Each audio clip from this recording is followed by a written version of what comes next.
Hey everyone, I'm Heather Askinosie with Energy Muse, and today we're going to talk about how to trick out your bedroom for love. Before I was introduced to the crystal world, I was known around town as the love guru. I specialized in Feng Shui for love. No matter if you're single and looking for love or in a committed relationship that needs some spicing up, these are some of my favorite remedies to fix what I call the Feng Shui Love Killers. So when I was first learning about Feng Shui and learning about how can I use my home to open up my heart, to remember to have love, to remember to allow somebody else into my life, I was playing with a whole bunch of different formulas. And it was almost like I was living in Aphrodite's den. And at that time, I wasn't looking to attract a love relationship. Now, I'm gonna be honest, when I was playing around with all this, I did attract my husband. It was not what my intention was, but I think that these formulas definitely do work. And I wanna give you another real life example. I have a friend, her name is Sally, and she was talking about how she had had some really unsuccessful love relationships. So I was asking her about her bedroom, and she showed me some pictures, and all of her pictures on her walls were of single women. And so her bedspread was gray, she had a lot of clutter in the corners, and the room was more gray. And so what I said to her was, look, when I'm looking at your bedroom, I'm not feeling a lot of love. And when I look at your artwork, everything is of a single person. There's not any two people or imagery in any of your artwork. And so today I'm hoping to give you some tricks and also help you look and see your space in a new way if you want to attract a love relationship. Well, what's cool about Sally is she did the Feng Shui Love Killer remedies, and she did a 40-day ritual. And by the time she was done with her 40 days after she transformed her space, she did find what she now calls her soulmate. So why do you even want to do this? Because it works. I'm not talking about on the point that it's going to for sure attract someone to you. But at this point, some of the reasons why we don't attract love in our life is because we don't want to open up our hearts, or that we have forgotten what love looks like to us, or we have been brokenhearted and we're still in the grieving and healing process. Okay, here are some tips to enhance your room's feng shui and some feng shui love killers to avoid.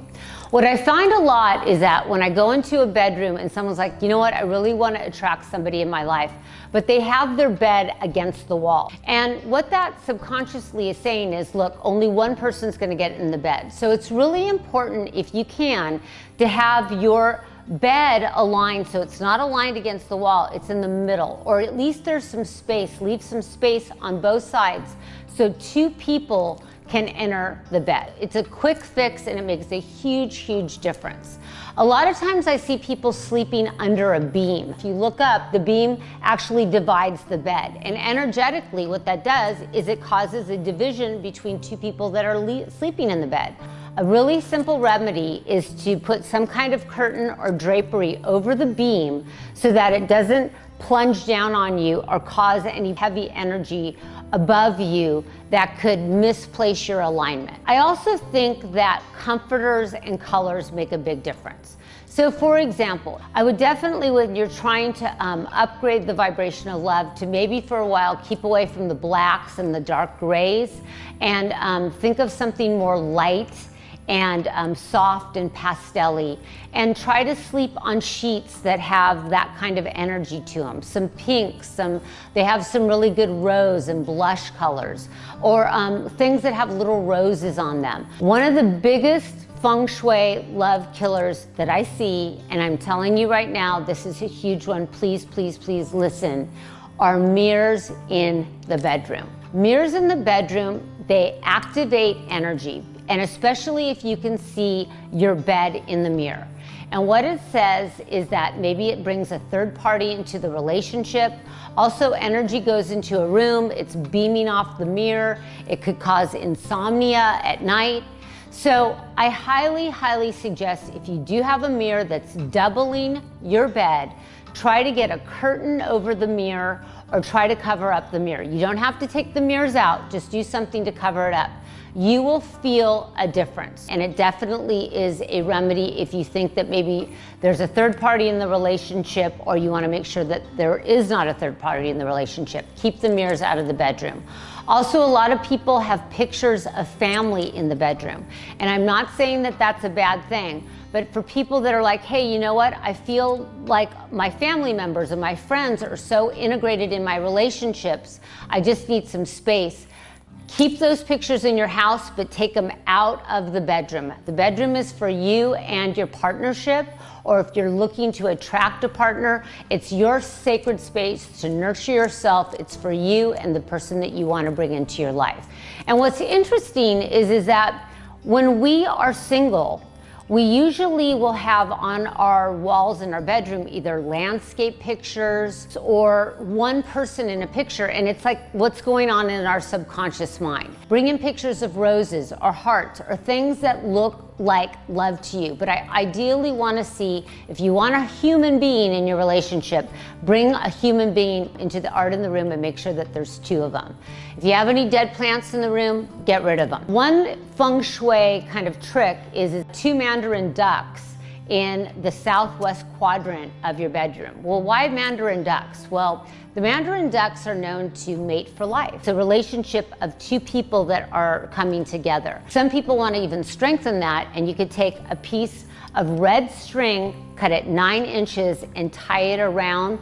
It will strengthen your relationship together. Sometimes women are like, what can I wear or what can I do to enhance attracting a mate? There's a symbol called the double happiness symbol. You could either wear it on your body as a necklace, or you can put it above your bed, or you could put it in the southwest quadrant of your bedroom. Very, very powerful way to attract love. So what crystal do you want? What's the stone for love if you want to attract love? Rose Quartz. It's one of these stones that's unconditional love. Ideally, having 2 pieces of rose quartz in your bedroom.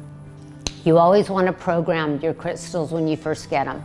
So if you have 2 pieces of rose quartz, you're going to hold them in your hand and you're going to say to yourself, I program these rose quartz crystals to enhance harmony, self-love, self-acceptance, so that I can attract the mate and the person that's going to bring the best out in me, and that we're going to have a committed relationship. This is what you want to say, what you want to manifest.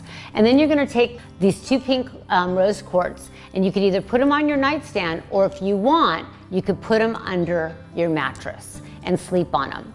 Another really fun thing to do is to make a list. What kind of person are you looking for? Have they been married? Do they have kids? Are they the same religion as you? Are they older? Are they younger? Do they have the same spiritual beliefs? What is it that you're looking? What do you want to manifest? Writing that down and also sleeping on that list is another powerful way, so that you are reinforcing, saying to yourself what you want to attract. Now, all of us have had that fallen relationship where we're like, you know what, it didn't work out, we're heartbroken, things haven't, worked as planned. What do we do then? Well, another powerful crystal to heal a broken heart is rainbow obsidian. That's a really powerful crystal. You just place it over your heart and it will suck the energy of grief and sadness, and it will infuse your heart with rainbows. It's a beautiful, beautiful crystal to work with. But what do you do when you're sleeping on a mattress that you shared with somebody for so many years, or you got divorced?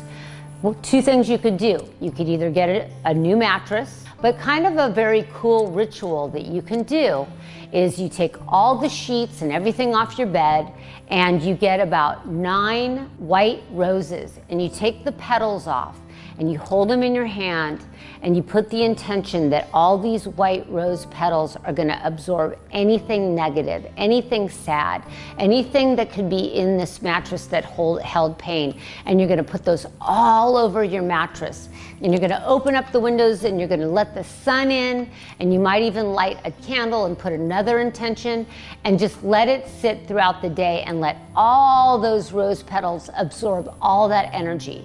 And at the end of the day, You're gonna take all those, you're gonna scoop them up, and if you can, either put them in the recycling bin or put them back in nature and offer them back to the earth. And what that does, it's a symbolic clearing of the past.